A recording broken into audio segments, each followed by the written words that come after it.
Chunk One. Mais quand j'ai entendu parler de Little Marvin, qui est ce réalisateur, écrivain, juste un génie, ils l'ont appelée la reine des films d'action. Derrière les caméras, Pam Grier menait des combats que personne ne connaissait. À 6 ans, elle a été agressée par des garçons qui auraient dû la protéger. À 18 ans, cela s'est reproduit. Ensuite, des producteurs hollywoodiens ont tenté d'acheter son corps pour des rôles au cinéma.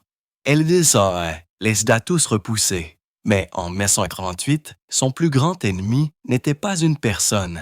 Il grandissait à l'intérieur d'elle. Et la façon dont elle est tombée malade allait révéler un secret qui a secoué Hollywood pour toujours. Pam Grier est née le 26 mai 1949 à Winston-Salem, en Caroline du Nord. Sa mère, Gwendolyn, travaillait comme infirmière et son père, Clarence, était dans l'armée de l'air. À cause de son travail, la famille n'arrêtait pas de déménager. Cela donnait à Pam l'impression de n'avoir jamais eu de véritable foyer. En 1956, alors qu'elle n'avait que 7 ans, ils ont déménagé jusqu'à Swindon, en Angleterre. C'était un nouveau monde étrange, mais Pam a remarqué quelque chose de surprenant. Les enfants là-bas ne la détestaient pas parce qu'elle était noire. Elle a dit plus tard, « Ils ont été élevés pour détester les Allemands, pas nous. » Ce moment est resté gravé dans sa mémoire. En 1948, la famille est revenue en Amérique et s'est installée près de Denver, dans le Colorado. Mais la vie ici n'était pas tendre.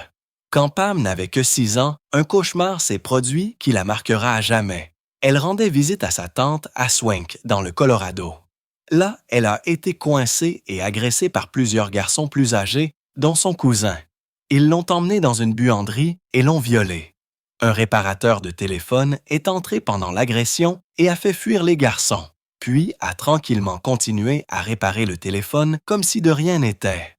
Pam n'a jamais oublié cela. Elle a dit que cela l'avait transformée d'une petite fille heureuse en quelqu'un qui avait peur du monde. Elle a commencé à bégayer. Elle n'en a parlé à personne pendant des années parce qu'elle avait honte.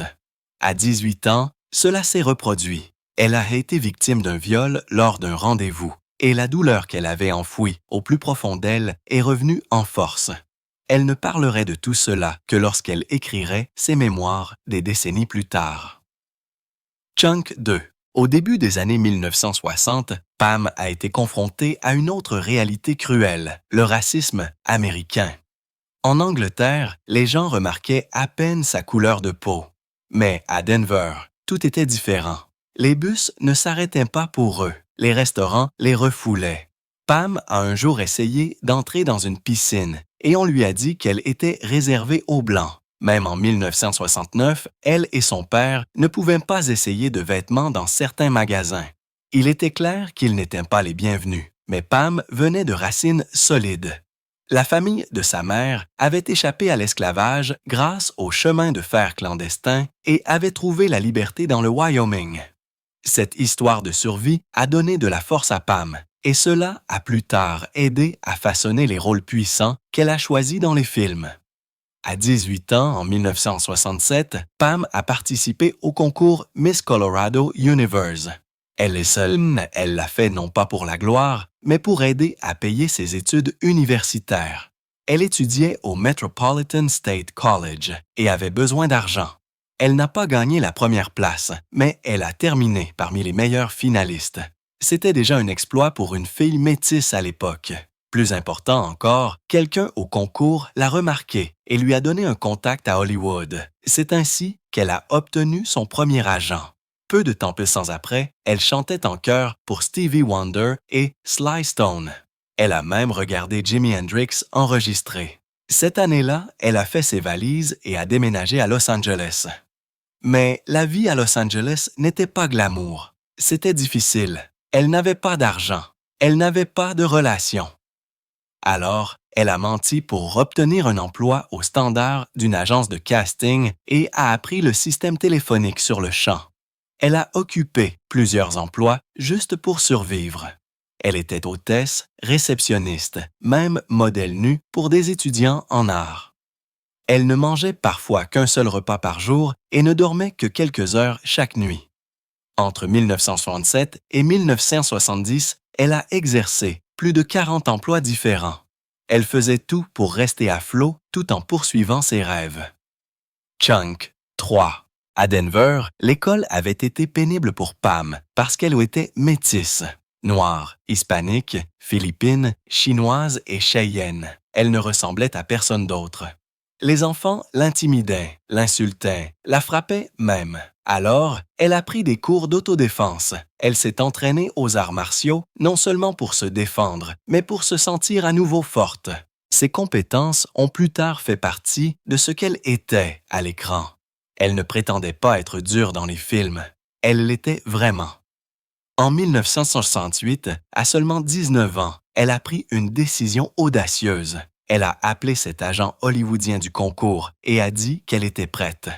Avec seulement 200 $ en poche, elle a emménagé dans un minuscule appartement de 60 mètres carrés avec 2 autres filles. Son premier rôle d'actrice est venu en tant que figurante non créditée dans le film culte Beyond the Valley of the Dolls, sorti en 1970. Elle a gagné seulement 25 $, mais a passé ses longues journées à regarder et à apprendre des vrais acteurs. C'est devenu son école d'art dramatique. Mais le système n'était pas fait pour quelqu'un comme elle. En 1969 et 1970, on ne lui proposait que des rôles qui mettaient en valeur les stéréotypes. Femme tribale, méchant exotique, danseuse de fond. L'argent était mauvais et les rôles étaient pires. Tout a changé au début de 1970 lorsque le producteur Roger Corman l'a vue lors d'une fête. Il a été frappé par sa taille et sa force. Il lui a offert un rôle dans un nouveau film intitulé The Big Doll House. Pam savait que c'était sa chance. Elle s'est entraînée dur, faisant des heures d'arts martiaux et de pratique des armes. Elle a même pris 7 kilos de muscles. Cette fois, elle était prête. Mais juste au moment où les choses s'amélioraient, la catastrophe a frappé. La même année, elle a été invitée à une réunion avec un grand producteur hollywoodien. Il lui a dit carrément « Couche avec moi ou tu n'auras pas le rôle ». Pam a refusé. Il a essayé de l'agresser et elle a dû se battre physiquement contre lui. Chunk 4.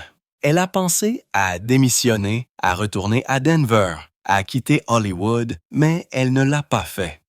Elle essaye, rester. Ce feu en elle n'a fait que grandir. Chaque rôle après cela était une façon pour elle de se battre. En 1971, son rôle dans The Big Doll House est devenu un succès surprise. Il a rapporté 10 millions de dollars au box-office, alors qu'il avait été filmé pour seulement 125 000 $. Elle jouait une détenue coriace qui faisait ses propres cascades, y compris une scène de lutte dans la boue, qui a dû être filmée pendant 3 jours dans de l'eau jusqu'aux genoux après qu'une tempête ait détruit le décor. Roger Corman a admis que le film s'était avéré plus sexy et plus brut que prévu, mais c'était un énorme succès. Il a lancé Pam et tout un nouveau genre de film de femmes en prison. La même année, elle a joué une directrice sadique dans Women in Cages. C'était brutal et controversé. Elle torturait d'autres personnages dans des scènes qui repoussaient les limites de ce que le public pouvait supporter. Pam a dit plus tard qu'elle n'était pas fière de ces scènes de nudité. Elle s'est sentie piégée, utilisée, mais le rôle l'a rendue inoubliable. Les gens ne pouvaient pas la quitter des yeux. En 1972, elle a joué dans The Big Bird Cage. Elle jouait une rebelle planifiant une évasion de prison en utilisant de vraies tactiques de guérilla enseignées par d'anciens combattants aux Philippines. Les scènes d'action étaient intenses et parfois dangereuses. Dans une scène, un prisonnier a été écrasé sous un moulin à bambou. Tout dans le film semblait réel parce qu'une partie l'était. Pam ne faisait pas que jouer. Elle faisait ses propres cascades et utilisait une vraie formation. En 1973, elle a joué dans Scream Blackula Scream. Elle jouait une prêtresse vaudou nommée Lisa, qui pouvait guérir la malédiction d'un vampire. Pam s'est battue pour rendre le personnage fort, pas juste une autre femme effrayée dans un film d'horreur. Elle a refusé de faire des scènes de nu et a exigé que les éléments vaudous soient traités avec respect.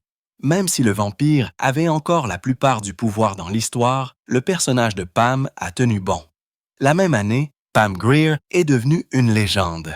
Dans Coffy, elle jouait une infirmière qui se transformait en justicière après que sa sœur ait été détruite par la drogue. Chunk 5. Le film a rapporté 2 millions de dollars et n'a coûté que 125 000 dollars à réaliser. Pam a elle-même imaginé l'un des moments les plus fous du film. Elle a caché des lames de rasoir dans son afro et les a utilisées pendant une scène de combat. C'était choquant, bru et inoubliable. Cette seule scène est devenue un symbole de tout ce que Pam représentait. Audacieuse, intrépide et inarrêtable. Elle ne se contentait pas de jouer un héros, elle en était un. Pam Grier n'a jamais joué la sécurité. En 1974, lorsque Foxy Brown est sorti en salle, les gens n'étaient pas prêts pour ce qu'ils ont vu. Une scène en particulier a glacé le sang des spectateurs. Son personnage ne s'est pas contenté de se venger. Elle s'est assurée que ça fasse mal. Après que l'homme qui a tué son petit ami ait été arrêté, le personnage de Pam a ordonné quelque chose de brutal. Elle l'a fait castrer. Puis, elle a livré ce qu'il restait de lui à sa petite amie dans un bocal en verre. Ce n'était pas une cascade réalisée par quelqu'un d'autre. Pam a elle-même chorégraphié toute la scène. Elle voulait que ça paraisse réel. Ça a marché. Cette scène a aidé Foxy Brown à gagner environ 4 millions de dollars. Mais plus que cela, elle a réécrit ce que les femmes pouvaient être dans les films d'action. Elle n'était pas une victime. C'était elle que les gens craignaient. La même année, elle a filmé La Reine où elle jouait une gladiatrice. Elle s'est entraînée avec de vraies épées, a encaissé des coups, a eu des bleus et a continué. Lors d'une course de char folle, elle s'est blessée. Mais Pam n'était pas le genre d'actrice à fuir la douleur. Elle s'y est penchée. Le film a été fait pour seulement 75 000 dollars et c'était la deuxième fois qu'elle travaillait avec Margaret Marov. Ce n'était pas qu'un film. Chunk 6. C'était la preuve que Pam pouvait survivre à tout, même dans la Rome antique.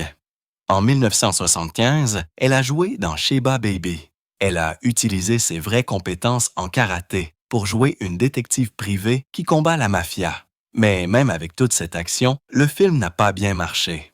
Les gens commençaient à se détourner des films de blaxploitation. Les critiques l'ont appelé Pam Grier Light parce qu'il n'avait pas le tranchant ou la violence de Foxy Brown. Il paraissait trop propre, trop sûr. Ce n'est pas ce que les gens attendaient d'elle. Plus tard, la même année, Friday Foster est sorti. Pam a elle-même conduit lors d'une course-poursuite en voiture folle. Elle jouait une photographe devenue détective qui se retrouve au milieu d'un complot d'assassinat. Le film ne parlait pas seulement de sensations fortes. Il avait quelque chose à dire. Il montrait comment les dirigeants noirs étaient ciblés. Il parlait d'unité et d'avenir. C'était son dernier film avec American International Pictures. Elle n'utilisait plus seulement des armes à feu. Elle utilisait aussi son cerveau. Toujours en 1975, elle a joué Artha dans Bucktown. Elle s'est battue contre des policiers corrompus dans une petite ville. Il y a eu un moment, pendant le tournage, où elle a improvisé une ligne sur les droits et asseoir des femmes. Ce n'était pas dans le scénario, mais ça a tellement touché les spectateurs lors des projections tests qu'ils l'ont gardée. Cela a montré à quel point la présence de Pam était puissante. Même quand elle ne lisait pas le scénario, ses mots comptaient. Ce film est devenu l'un de ses derniers grands succès avant que l'ère de la blaxploitation ne s'estompe. Puis les choses ont pris une tournure. En 1941, elle a joué un rôle complètement différent dans Fort Apache, The Bronx. Elle était Charlotte, une prostituée toxicomane qui tue des policiers. C'était sombre et troublant. Elle a partagé l'écran avec Paul Newman, qui a gagné 3 millions de dollars et 15% des bénéfices du film. Chunk 7. Le rôle de Pam était petit mais inoubliable. Les critiques l'ont trouvée effrayante. Ce rôle a montré qu'elle pouvait aller en profondeur et dans le sombre, mais il a également commencé à la cataloguer comme des femmes brisées au lieu de héros. En 1983, elle a rejoint un film de Disney intitulé Something Wicked This Way Comes. Elle jouait la sorcière de la poussière. Mais Disney a paniqué après que les spectateurs, lors des projections tests, n'aient pas aimé le film. Ils ont dépensé 4 millions de dollars pour refaire le film. Les scènes de Pam ont été réduites ou supprimées entièrement. Le film a manqué sa date de sortie de 5 mois. Disney était nerveux à l'idée de montrer une femme noire dans un rôle fantastique. Ils ont blâmé le public. Mais la vérité est que Hollywood ne voulait pas de femmes comme Pam dans des histoires magiques. C'était déchirant. Entre 1945 et 1959, elle a trouvé une nouvelle maison à la télévision. Dans Miami Vice, elle a joué Valerie Gordon, une détective new-yorkaise. Elle a apporté une expérience de vie réelle au rôle grâce à son éducation militaire et aux antécédents de sa famille. Elle ne se contentait pas d'agir comme une dure, elle le comprenait. Ses intrigues étaient brutes, impliquant souvent sa sœur disparue et des diplomates corrompus. Elle a montré de la force et de la vulnérabilité en même temps. Ce rôle l'a aidé à maintenir sa carrière en vie pendant une période difficile. Pendant ce temps, elle a également commencé à diriger des pièces de théâtre à UCLA. Elle a travaillé sous la direction de Roman Polanski, essayant d'apprendre tout ce qu'elle pouvait. Elle a mis en scène une version entièrement noire de Frankie et Johnny, dans l'espoir de montrer au monde que les acteurs noirs avaient de l'os, avaient leur place dans tous les types d'histoires. Les critiques ont été mitigées, mais Pam s'en fichait. Elle apprenait à prendre le contrôle. Sa vie amoureuse avait toujours été douloureuse. Au début des années 1970, elle est sortie avec Karim Abdul-Jabbar quand il s'appelait encore Lou Al-Sor. Il voulait qu'elle se convertisse à l'islam, qu'elle porte un hijab et qu'elle abandonne son indépendance. Elle a refusé. Ils se sont séparés en 1973. Chunk, 8. Plus tard, en 1973, elle a rencontré Freddie Prinze. Il avait 19 ans et était déjà une grande star, mais il était instable. En 1967, il l'a appelé avant de se suicider. Elle a essayé de l'arrêter, mais il a raccroché. Quelques heures plus tard, il était mort. Elle n'a jamais cessé de se sentir coupable. Puis est venu Richard Pryor. Ils ont commencé à sortir ensemble en 1975. Il était charmant et brillant, mais sa consommation de cocaïne était hors de contrôle. Lors d'une visite chez le médecin, Pam a découvert quelque chose d'horrifiant. Il y avait des résidus de cocaïne à l'intérieur de son corps. Cela venait de lui. Elle l'a confronté. Il n'a pas pris ça au sérieux. Elle l'a quitté en 1976. Mais ça ne s'est pas arrêté là. En 1980, lors d'une visite sur le plateau de Stir Crazy, elle l'a trouvé en train de fumer du crack. Elle l'a supplié d'arrêter. Il a refusé. Quelques mois plus tard, il a pris feu lors d'un autre accident de consommation de crack. Elle n'a pas été surprise. Elle l'avait vu venir. Elle a également eu une brève aventure avec Wilt Chamberlain. Des années plus tard, il a mentionné leur rencontre dans son livre, affirmant avoir couché avec 20 000 femmes. Il a partagé des détails privés sans sa permission. Elle était furieuse. Elle a appelé ça de l'exploitation. Personne n'a demandé ce qu'elle ressentait d'être nommée dans une liste comme celle-là. En 1988, Pam Grier avait 39 ans et était au sommet de sa carrière. Elle était en forme, active et menait une vie saine. Elle courait 6 miles tous les jours, ne mangeait pas de viande et restait à l'écart des drogues et de l'alcool. Chunk, 9. Elle pensait que tout allait bien. Elle planifiait son avenir, regardait des maisons, pensait au mariage et aux enfants. Puis, un appel téléphonique a tout changé. Ce qu'elle croyait être un contrôle de routine s'est transformé en quelque chose de terrifiant. Les médecins lui ont dit qu'elle avait un cancer du col de l'utérus de stade 4. Pas le stade 1 ou 2, mais le stade 4. Ils lui ont donné 16 à 18 mois à vivre. On lui a remis un dossier géant rempli de documents médicaux et on lui a dit de commencer à préparer son testament. Il ne pouvait même pas commencer le traitement tout de suite parce que son corps avait besoin de temps pour se remettre d'un traumatisme chirurgical. Elle a dû vivre avec cette nouvelle pendant 6 semaines pendant que le cancer continuait de se propager. Elle n'a pas arrêté de travailler, c'est ce qui a rendu cela encore plus choquant.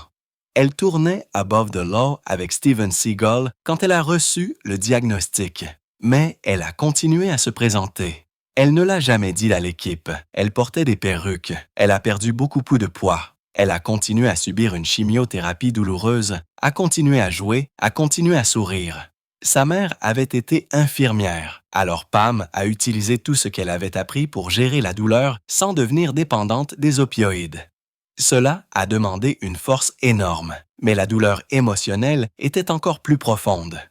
L'homme qu'elle aimait ne s'est même pas présenté pour sa première séance de chimio. Puis, il a disparu pendant 5 ans. Il s'est juste volatilisé. Elle a affronté le combat de sa vie complètement seule. Elle a dit plus tard que le cancer vous apprend qui sont vos vrais amis. Et dans son cas, c'était une leçon brutale. Les choses ont empiré. En 1990, alors qu'elle luttait encore contre le cancer, sa sœur Krista est décédée d'un cancer du sein. Pam l'aimait comme une vraie sœur. Krista avait travaillé comme hôtesse de l'air. Et Pam a toujours cru que son cancer était causé par des produits chimiques toxiques provenant d'années de vol.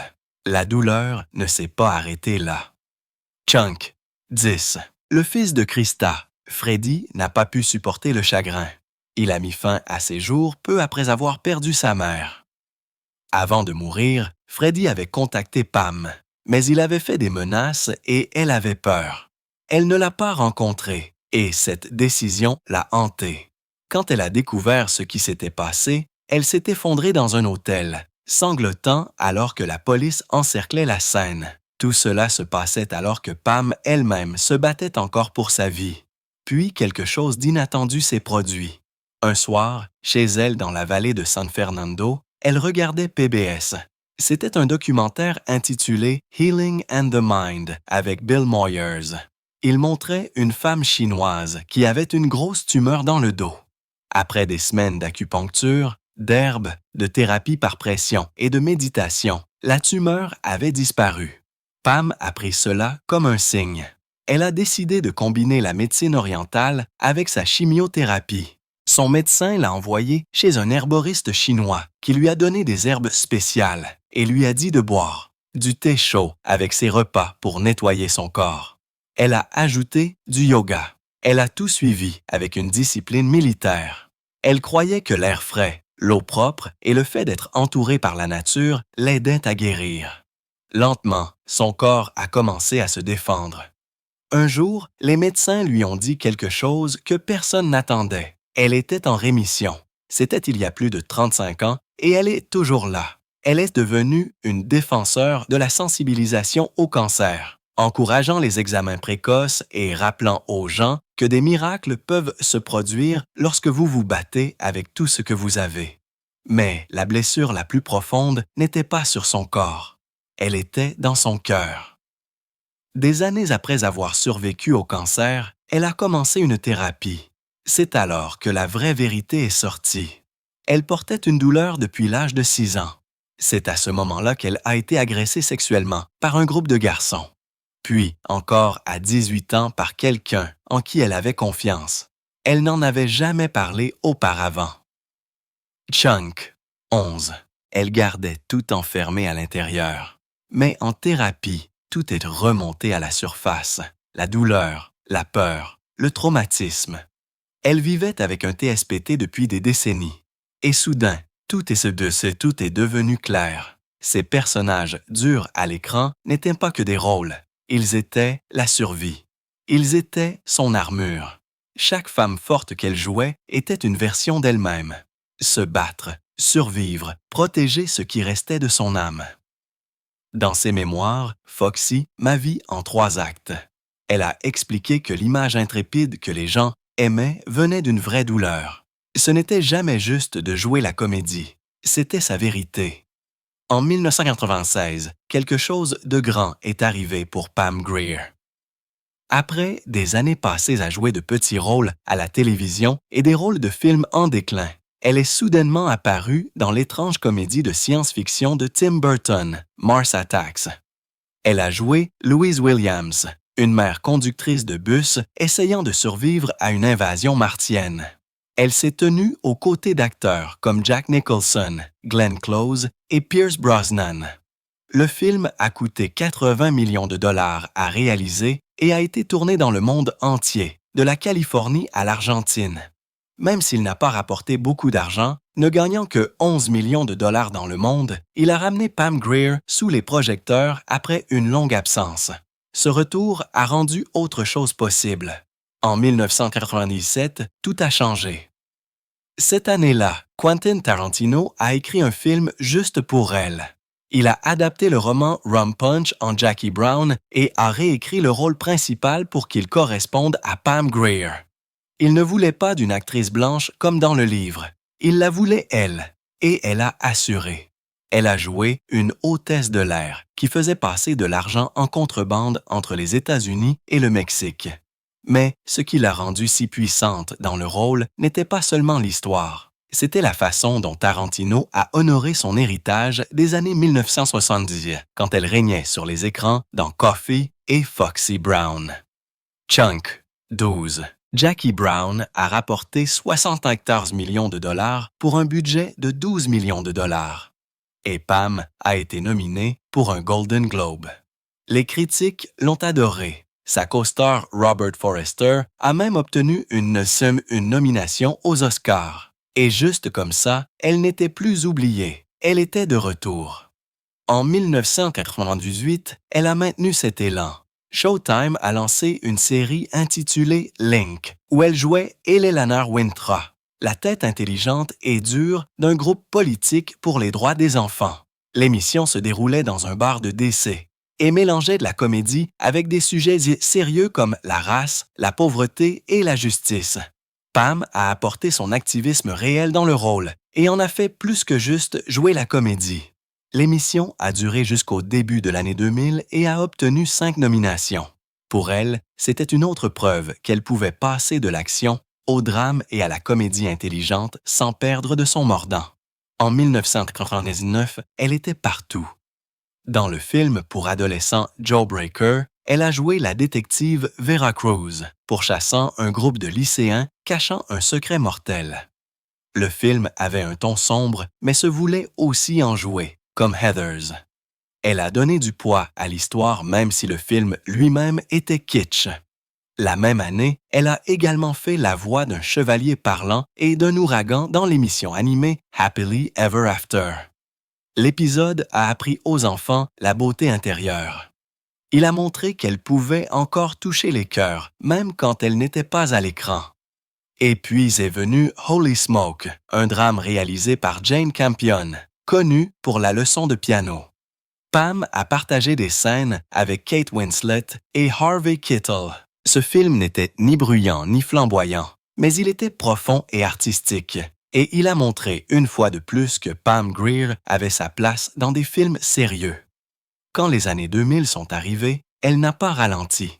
Entre 2002 et 2004, elle a joué dans New York, unité spéciale dans le rôle de la procureure Claudia Williams. Son rôle n'était pas énorme, mais il était puissant. Elle a obtenu 2 nominations au NAACP pour cela, ce qui montre à quel point sa performance s'est démarquée. C'est à cette époque qu'elle a accepté l'un de ses rôles télévisés les plus émouvants de tous les temps. Tomba. En 2004, The L Word a commencé sur Showtime. Pam a joué Kit Porter, la sœur aînée de Bea Porter. Chunk. 13. Kit était hétéro, luttait contre l'alcool, travaillait dans la musique et essayait toujours d'être l'encre pour le groupe d'amis de sa sœur. Au cours de 6 saisons, son histoire a abordé l'amour, la sobriété et le chagrin d'amour. L'une de ses scènes les plus puissantes est survenue lorsqu'elle a refusé une demande en mariage. Elle a dit que les personnes qu'elle aimait le plus ne pouvaient même pas se marier légalement. Cette ligne en disait long. Pam a joué Kit jusqu'à la fin de l'émission en 2009. Lorsque le redémarrage est arrivé des années plus tard, elle n'a pas pu se joindre. Elle était déjà occupée à filmer autre chose. En 2019, elle jouait Constance Terry dans la comédie Bless This Mess. L'émission parlait d'un couple déménageant de New York dans le Nebraska rural. Pam a joué le shérif et propriétaire de magasins de la ville. Elle a apporté humour, charme et force au rôle. La même année, elle a également participé à un film qui en a surpris plus d'un. Il s'appelait Poms et elle jouait Olive, une femme de 70 ans rejoignant une équipe de cheerleading dans une communauté de retraités. Et oui, elle a dansé. Elle a exécuté de vraies routines de cheerleading à l'écran. Les critiques ont dit que l'intrigue était prévisible, mais l'énergie de Pam était inoubliable. Elle a montré que l'âge ne l'arrêtait pas. Pas du tout. En 2010, elle a raconté toute son histoire dans ses mémoires intitulées « Foxy, ma vie en 3 actes ». Il s'est vendu à plus de 100 000 exemplaires et a choqué les lecteurs. Elle a révélé des traumatismes d'enfance, notamment un viol collectif à l'âge de 6 ans et une agression sexuelle à 18 ans. Elle s'est également ouverte sur sa relation avec Richard Pryor, décrivant comment sa consommation de drogue a affecté sa santé et son cœur. L'honnêteté était douloureuse mais puissante. Et à cause de ce livre, un biopic intitulé « Pam » a commencé à avancer. Jay Pharoah a été choisi pour jouer Richard Pryor après que Pam ait entendu son imitation et ait dit « C'est Richard ». Le scénario écrit par Benny Richburg a été décrit comme brut et déchirant. À l'époque, les studios étaient encore en train de l'examiner, mais le projet avait déjà fait des vagues. Même si Jackie Brown lui a valu 16 nominations à des prix, elle n'a jamais reçu de nomination aux Oscars. En 2016, IndieWire l'a qualifiée de l'une des meilleures actrices à n'avoir jamais reçu de nomination aux Academy Awards. Ça l'a piqué, surtout quand les gens l'ont comparée à John Travolta, qui en a eu une pour Pulp Fiction. Kang Kao. Chanters. Tous deux ont eu des rôles de retour dans des films de Tarantino, mais seul l'acteur blanc a été honoré. Alib a dit un jour que sa carrière ne serait pas arrivée sans Pam Grier. Cela dit tout. Et puis, il y a eu les fausses histoires. Certains ont affirmé qu'elle avait été bannie de The Fresh Prince of Bel-Air après un rôle d'invité en 1994. C'était tout des mensonges. Elle a joué un personnage nommé Janice Robertson et a fait son travail. Il n'y a pas eu de drame. Mais les rumeurs ont continué à se répandre dans des vidéos à clics avec des titres comme Pam Grier bannie. La vérité, elle a filmé ses épisodes. Elle est partie. C'est tout. L'une des parties les plus sombres de son histoire est ressortie pendant le mouvement MeToo. En 2018, elle a raconté comment elle avait rejeté Harvey Weinstein dans les années 1970, bien avant sa chute du pouvoir. Elle avait croisé son chemin grâce à Jackie Brown, que Miramax a distribué. Elle a ensuite perdu un rôle dans une grande série d'Amazon avec Robert De Niro et Julianne Moore, parce que le projet s'est effondré à cause du scandale Weinstein. Mais elle n'est pas restée silencieuse. Elle a donné des conférences TED sur la survie au cancer et au viol. Elle a utilisé sa voix pour protéger les autres, pour les avertir, pour les responsabiliser. Même maintenant, elle ne s'est pas estompée. En mai 2024, à 76 ans, elle est allée à l'émission de Jennifer Hudson et a partagé un moment fou du plateau de son film Bones de 2001 avec Snoop Dogg. Elle a souri et a dit « Laissez-moi vous dire qu'il s'est embrassé ». Puis elle a ri. Snoop a admis un jour que la rencontrer l'avait fait s'évanouir dans la salle de bain. Ce genre d'effet ne s'estompe jamais. Leur amitié dure depuis plus de 2 décennies.